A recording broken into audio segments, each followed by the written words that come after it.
DisplayFlex permet l'utilisation d'un grand nombre de raccourcis d'écriture devant faciliter évidemment l'écriture. Tout d'abord, nous avons vu qu'en mettant DisplayFlex, il y a un comportement de base des blocs. En fait, ce comportement par défaut vaut 0, 1 auto. Autrement dit, s'il y a une augmentation potentielle, les blocs ne vont pas grandir. Si votre conteneur est plus petit, chaque bloc va pouvoir diminuer. Et sinon, ils ont la valeur de leur largeur. Ils vont donc automatiquement se répartir la largeur initiale. Auto est un alias intéressant. En fait, l'alias auto veut dire 1, espace 1, espace auto. Nous pouvons par exemple utiliser ici un inspecteur et ouvrir le petit triangle pour voir lorsque nous tapons Flex Auto.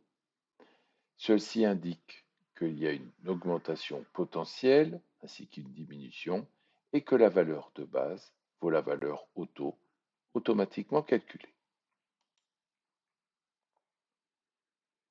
La valeur initiale indique que nous avons la valeur 0, 1 auto. Nous avons vu qu'il est inutile de mettre flex initial puisque de base, cette valeur est appliquée. Il y a un alias known extrêmement puissant pour indiquer que le bloc ne va ni grossir ni rétrécir en fonction de la taille de son conteneur et la valeur de base est la valeur de sa largeur, auto. Ainsi, voici le résumé des alias qu'il faut connaître, la valeur par défaut, qui est également la valeur dite initiale, la valeur auto et la valeur no. Qu'en est-il des alias avec une valeur? Il est très simple d'indiquer flex 100%. Ceci correspond à trois valeurs.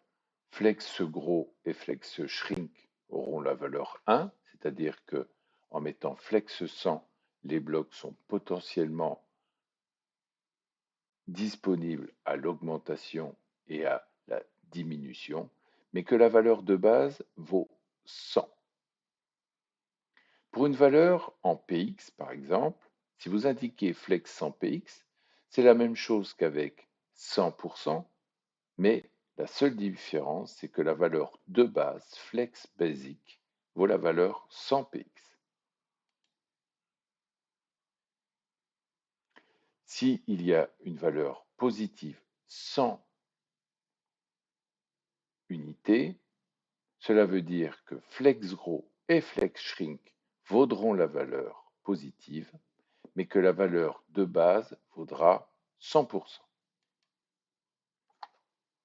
Il sera intéressant de voir des comportements pour essayer de comprendre ces valeurs d'alias.